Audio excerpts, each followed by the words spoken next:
koşup jeysiň da sakar. Tapkanga koşup sütten koyup, baybaktan koyup, kum şekerden salasın.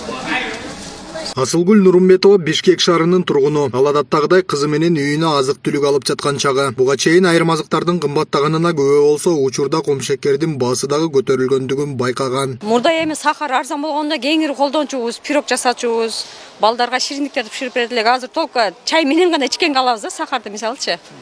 Биздин чоңдорго кайрылат элек, эми ушу сахарды арзандатып берсе, күнүмдүк колдонгон сахарда өзүбүздөн чыгат. Арзандатып беришин өтүнөбүз. Азыр бардык эле продукт кымбат, доллар кымбаттаган бери продукт кымбат, а доллар түшкөндөн бери түшпөй атат продукта. Доллар түшкөндөн продукттан түшүрүп бериш керек да, продуктлардычы. Мурункудан 2 эсе кымбат. Доллар кымбаттагандан бери, а доллар түшкөндөн бери түшкөн жок продукты. Түшүрүп берсе жакшы болмок.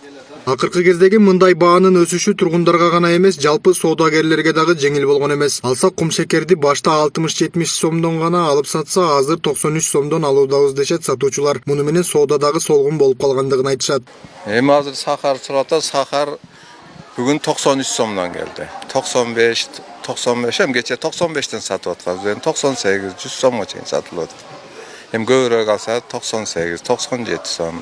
Kilogramda alsa 100 somdan. Былтыр ушул малда 50 сом болчу. Бул bir мешок, bir кап сахардын ордуна 2 мешок кум шекер алат болчу. Азыр эми 4650 сом бүгүн. Кече 4550 сом болчу. Былтыр бул малда 2,5 миңге да жетпейт болчу. Ыңгайсыздык жаратат да.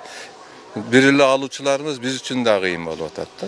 Ал эми баа ажиотажынын жаралышын Айыл чарба министрлиги Кайындык кант заводундагы 1 апталык запастын түгөнүп калышынан келип чыккандыгын белгилеп, соц тармактарда эл ичинде куруу чуу жаратып жиберишкендигин белгиледи.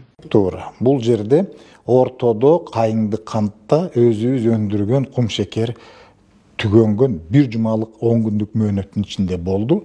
Себеби жанакыл глобус чоң супермаркеттердеги гипермаркеттердеги социалдык баада коюлган кум шекердин көлөмү түгөнгөндөн келип чыкты. Биринчиси, экинчиси кошуна Казакстанда ошол көлөм кум шекердин көлөмүнүн, канттын көлөмүнүн азайгандыгына байланыштуу кескин баалардын көтөрүлүп кеткендиги, ал маалымат социалдык тармактар аркылуу тарап биздин Кыргызстанда дагы белгилүү бир деңгээлде ажиотаж түзүлүп калды да. Негизи жок жерде ажиотаж түзүлдү.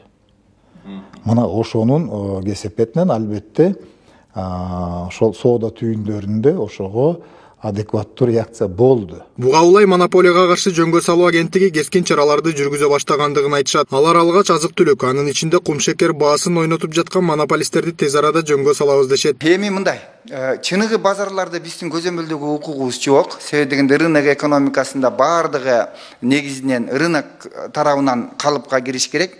Ал эми биз мына монополисттерди кайсы бир деңгээлде көзөмөлдөп атабыз. Анан бул эми мындай да, эгерде биз ошонун көлөмүн жасасак, баа өзүнөн өзү түшөт. Азыр өкмөт ошонун көлөмүн камсыз кылуу боюнча бүт бардык чечимдерди кабыл алды. Мындайча айтканда, азыр келип атат Кыргызстанга, тростник да келип атат, шекердин өзү да келип атат. Азыр мынакей Ошто кече 115-100га чыгып кеткендин бардыгы 85ке түштү.